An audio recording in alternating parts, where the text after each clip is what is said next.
ان کے پاس بڑا کچھ تھا، اور اگلی بات جو اس نے کی وہ تاریخ میں محفوظ ہے، وہ تاریخ میں محفوظ ہے، وہ تاریخ میں محفوظ ہے، وہ تاریخ کا حصہ ہے۔ ابو جہل کہنے لگا اٹھتے ہی کہ مجھے لگتا ہے جب تک محمد ابن عبداللہ موجود ہیں یہ ہمیں ظلم نہیں کرنے دیں گے، یہ ہمیں کوئی زیادتی کرنے، تاریخ میں محفوظ ہے جملہ ابو جہل کا۔ کہنے لگا جب تک یہ موجود ہے ہمیں کوئی زیادتی کرنے۔ حضرت فرمایا کرتے تھے زندہ نبی کے ماننے والوں زندہ بن کے زندگی گزارو۔ زندگی زندہ دلی کا نام ہے، مردہ دل کیا خاک جیا کرتے؟ جو قومیں سر اٹھا کے جیتی ہیں وہ زندہ ہوتی ہیں۔ اس لیے اپنی زندگی میں حق کے خود اختیاری پیدا کریں، جینا سیکھیں، لڑنا سیکھیں، میدان میں رہنا سیکھیں۔ سہم سہم کے وقت نہیں گزرے گا، ظلم سہنے سے بھی ظالم کی مدد ہوتی ہے، لہٰذا حق لینا سیکھیں، حق پر کھڑے ہونا سیکھیں، اپنے مزاج میں یہ باتیں پیدا کریں۔ مجھے خاتون نے پوچھا، میرا بھائی کہتا ہے حصہ لے لے پھر میرے مرے کا منہ نہ دیکھنا۔ میں کہا پتر تو حصہ لائے نہ منہ ویکھی ہوتا، کوئی ضرورت نہیں، منہ ایسے ظالم کا منہ ویسے بھی نہیں دیکھنا چاہیے جو بہنوں کا حصہ کھا جائے۔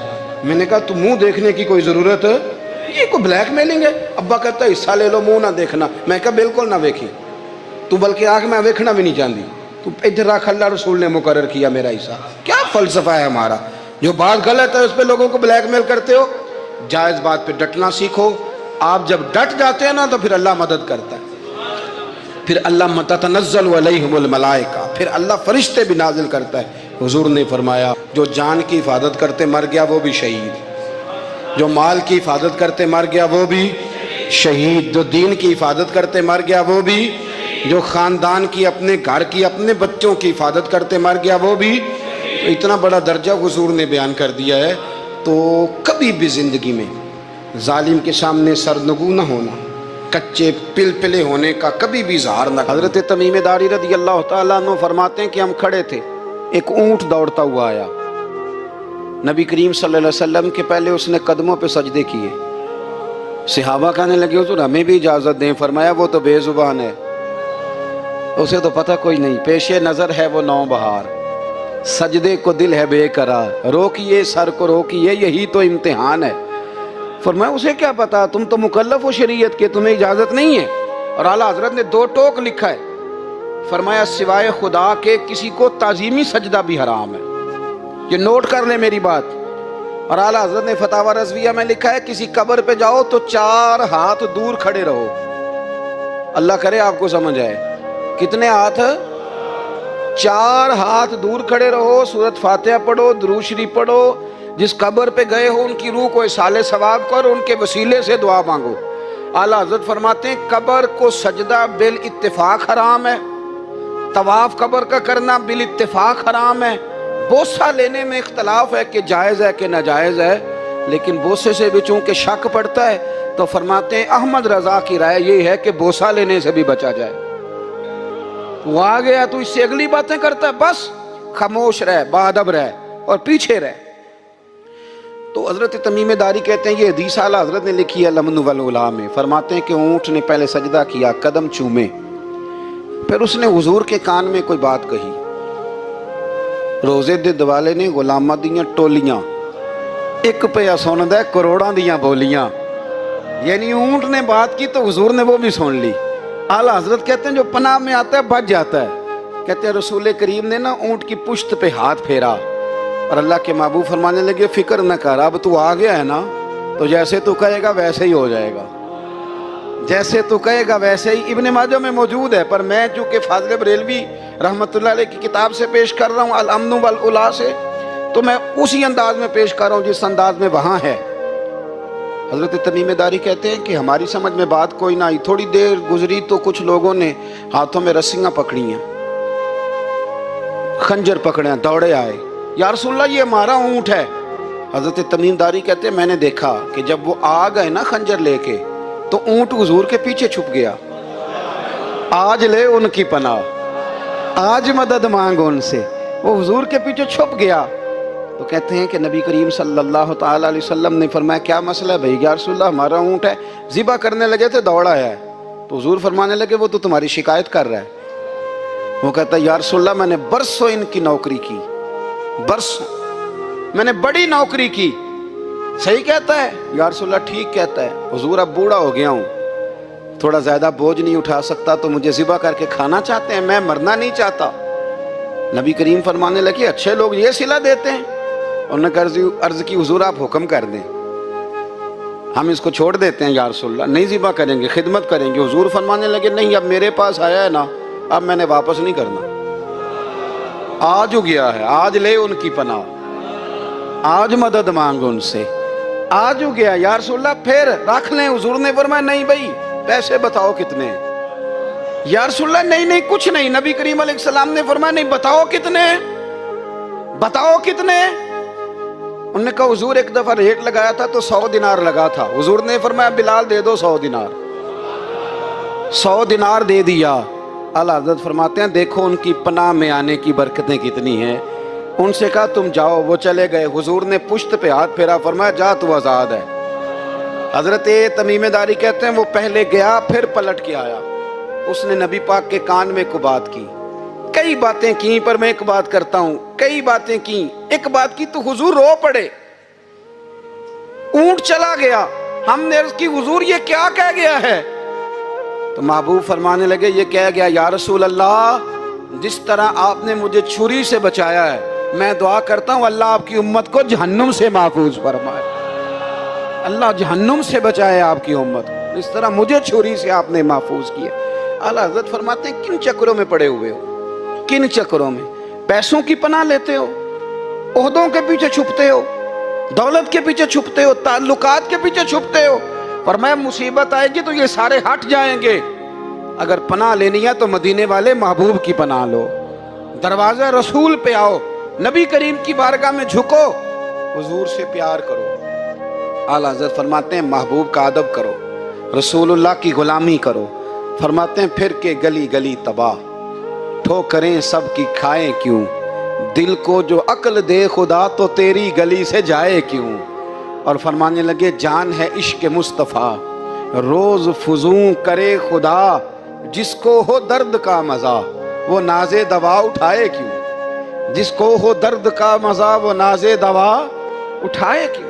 انہوں نے محبوب کریم کی محبت کا پیغام دیا، صحابہ کی محبت کا، بولیے صحابہ کی محبت کا پوری کتاب لکھی حضرت صدیق اکبر جناب عمر کے فضائل پر۔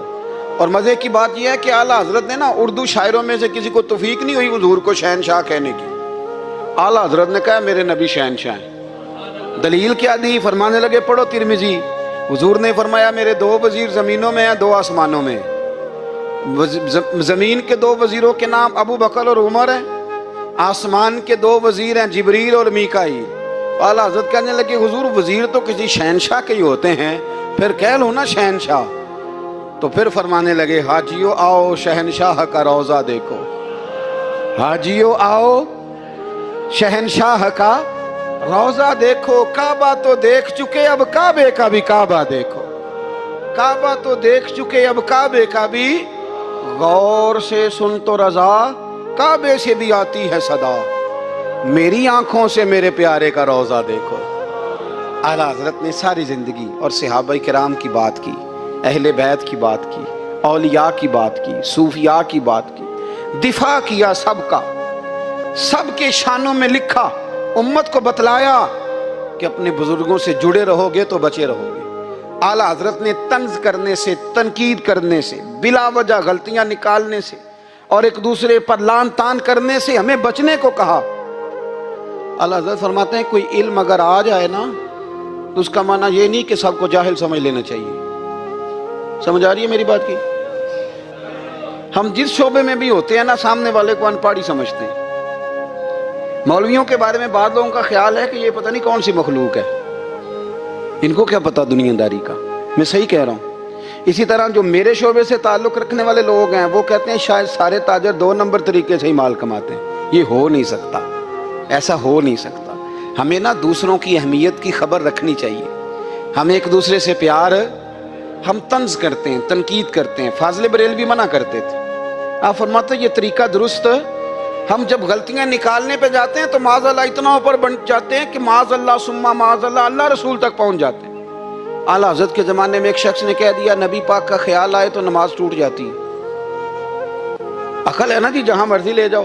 وہ کہنے لگا جی میں نے خالص اللہ کے لیے پڑھنی ہے، ہے نا فلسفہ عجیب. نبی پاک کا خیال آئے تو نماز ہے. اعلیٰ حضرت فرمانے لگے تو بڑا ہی پاگل ہے. جب تو کہے گا السلام علیکہ ایھا النبی، خیال آئے گا کہ نہیں؟ فرمانے لگے تو بڑا ہی نادان ہے. جب تو کہے گا اللہم صلی علی محمد وعلی، خیال آیا کہ نہیں آیا؟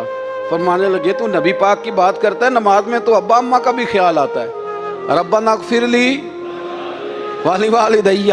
فرمانے لگے ربے کے خیال سے نہیں ٹوٹتی تو مدینے والے. میرے محبوب کا شہر مدینہ. ایک آدمی، ایک صحابی جہاد کو نکلے، اپنی بیوی سے کہنے لگے میں جا رہا ہوں، میری اجازت کے بغیر گھر سے نہ نکلنا.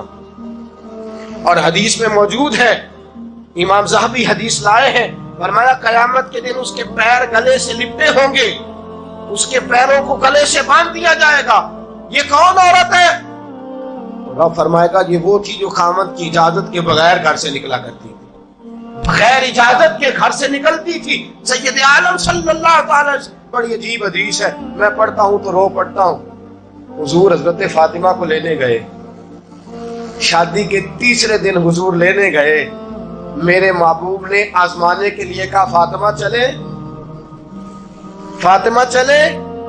یوں ہاتھ باندھ دیے، عرض کی سونیا باپ بھی ہیں آپ، نبی بھی ہیں، میری جرت نے انکار کی، لیکن ابا جی آپ کی زبان سے سنا ہے شوہر کی بغیر اجازت نکلنا نہیں. اگر اجازت دے تو علی کا انتظار کر لو. عزت والے رسول کی عزت والی بیٹی نے جب کہا نا سونے اجازت دوں دیں تو انتظار کر لو، کریم رسول کی آنکھوں میں آنسو آئے. فاطمہ کہتی ہے میرا کچا گھر اور میرے رسول پاک نے اپنی طامت کو سمیٹا، اور سمیٹ کر نبی کریم علیہ السلام کچی زمین پر دیوار سے دیگ لگا کے بیٹھے. آج عجیب ہے، جناب علی بھی دیر سے آئے، پہنچے، حضور کو بیٹھے دیکھا، یوں نظر اٹھی. حضرت علی سے میرے مصطفیٰ نے پوچھا، حضرت علی سے مدینے کے محبوب نے پوچھا کہ علی کر تو اجازت دے تو بیٹی کو لے جاؤ. حضرت علی پھوٹ پھوٹ کے روئے، میرا روپ بھی نہیں تے میرا رنگ بھی نہیں تے مینوں یار منان دا ٹنگ بھی نہیں. تو امیر حرم، میں غریب بے نوا، تو کجا من کجا. سونیا علی جتنی بھی عزت ہے تیرے قدموں کی برکت سے ہے. حضور میں اجازت دوں؟ فرمایا فاطمہ کو میں نے سکھایا ہے. اور فاطمہ کہتی ہے جب تک علی نہیں آئیں گے میں جاؤں گی نہیں. حضرت علی رضی اللہ تعالیٰ میں بولے، کہنے لگے یا رسول اللہ دعا کیجئے گا اللہ فاطمہ کے ان اعمال کی برکت سے مجھے قیامت میں بھی بہتر زنا عطا فرمائے. دوستو، رسول کریم صلی اللہ تعالی علیہ وسلم کا شہر مدینہ